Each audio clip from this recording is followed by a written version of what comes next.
As agências reguladoras criadas no Brasil há 18 anos seguem alguns princípios, respeitando liberdade de mercado e o interesse do consumidor. Acompanhe. Nós achamos que nós estamos na hora de fazer uma melhoria na qualidade das nossas práticas regulatórias. E tem aqui alguns princípios que eu colocaria, são 7 princípios, que nós podemos colocar para todas as agências reguladoras. O princípio é de apoio ao desenvolvimento econômico. Os reguladores devem reconhecer que um elemento-chave de sua atividade é o de permitir ou encorajar o desenvolvimento econômico, somente intervir quando houver uma clara necessidade de proteção. Análise de risco das intervenções. Os reguladores e o sistema regulatório, como um todo, devem elaborar uma análise consistente do risco de suas intervenções, de modo a priorizar os recursos nas áreas que mais necessitam. Nós não devemos intervir em determinadas situações, porque, às vezes, o custo da nossa intervenção, o benefício vai ser muito menor. Os reguladores devem fornecer com autoridade orientações de fácil entendimento e de baixo custo. Porque, às vezes, nós damos orientações que sequer o regulado, que tem gente com expertise, não entende. Imagina o povo que tem que entender. Então, a gente tem que ter um cuidado muito claro na orientação e nas nossas resoluções, normas e regulamentos que a gente solta. Nós não temos capacidade nem pessoal para fazer todas as inspeções nesse país. Nenhuma inspeção deve ter um princípio, deve ser feita sem um motivo bem definido. Então, nós temos que ter, evidentemente, temos situações que temos que agir rapidamente, mas a gente tem que ter uma escala de prioridades no que nós fazemos. E um outro princípio, os agentes regulados não devem ter que dar informações desnecessárias ou as mesmas informações mais de uma vez. Ou seja, nós não podemos lotar os regulados de informações que já tem que montar quase uma outra estrutura e, às vezes, a gente não tem capacidade nem de analisar essas informações. Os emprestadores de serviço ou regulados, de maneira persistente, deixem de cumprir com a regulação, devem ser identificados de imediato para a aplicação das sanções a que correspondem. Ou seja, a gente deve fazer a correção naqueles que têm necessidade e aqueles que a gente vê que está cumprindo as normas, atinge um bom nível, nós temos que dar incentivos positivos. Nós devemos nos concentrar onde está o problema. E não vou fiscalizar 100%, vou fazer 100%, e, às vezes, estão perdendo, porque devemos estar concentrados em ações naqueles que merecem estar.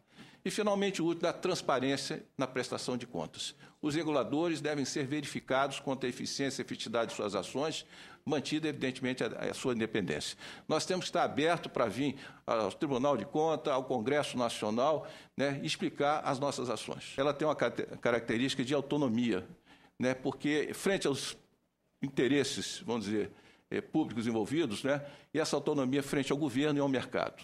Então, ela tem que ter especialmente a sua autonomia decisória. É fundamental para que nós possamos ter segurança jurídica em todos os atos que fazemos daqueles que têm os contratos de concessão. Nós podemos dividir essa autonomia em 3 características principais: a financeira, a estrutural e funcional. E a financeira, basicamente, a presença de fontes de receita próprias. Se você quiser limitar uma agência, você tenha a limitação financeira.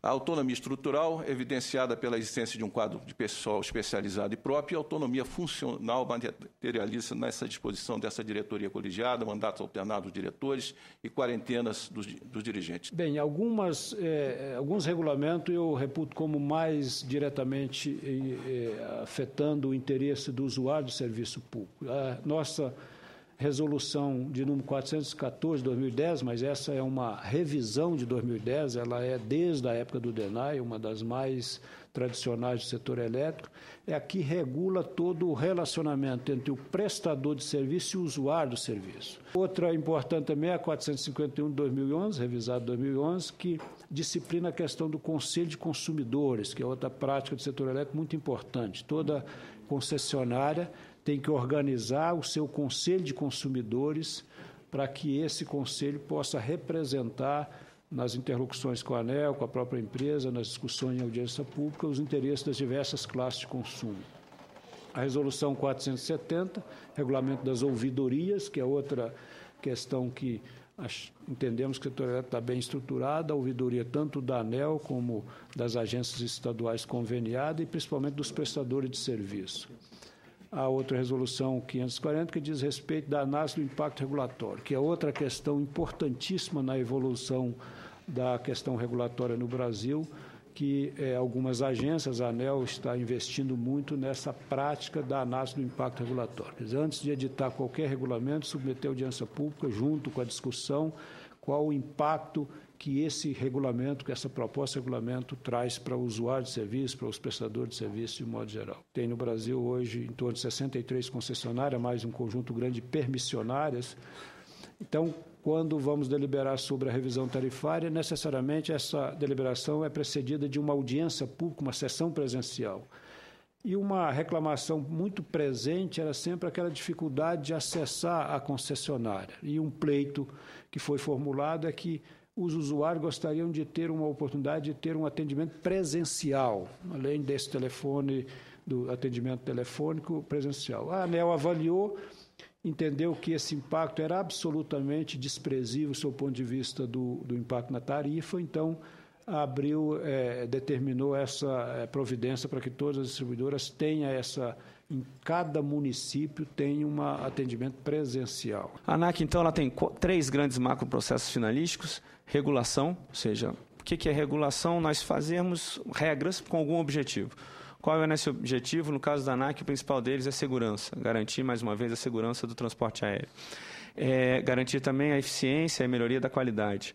A partir do momento que regulamos, criamos as regras, precisamos certificar que todos esses entes da nossa cadeia de aviação civil, empresas aéreas, as aeronaves, empresas de manutenção, simuladores de voo, profissionais, escolas, os aeroportos, eles estão todos preparados para seguir as nossas regras. Eles têm que estar preparados, estruturados, treinados para seguir nossas regras. A ANAC vai lá, certifica de que a operação vai ser segura. A partir disso, precisamos fiscalizar, fazer a grande fiscalização e o acompanhamento de que as condições que nós certificamos, dada a nossa regulação, estão sendo mantidas. E um quarto macroprocesso importante nosso é a representação institucional, não só junto aos outros órgãos de governo, mas junto ao OACI, a Organização Internacional de Aviação Civil Internacional, porque ela é responsável por elaborar regras para o mundo inteiro. Então, é importante que tenhamos uma boa representação e participamos das discussões junto da OACI. A ANAC tem um funcionário permanente dentro da representação em Montreal, que hoje é coordenada pelo MRE, mas tem um funcionário da Polícia Federal, um da Aeronáutica e um da ANAC, para fazer as discussões das regras na sua criação. No próximo bloco, segurança e conforto nas viagens de avião e a autonomia das agências reguladoras. Uma forma de limitar a sua autonomia é pelo orçamento.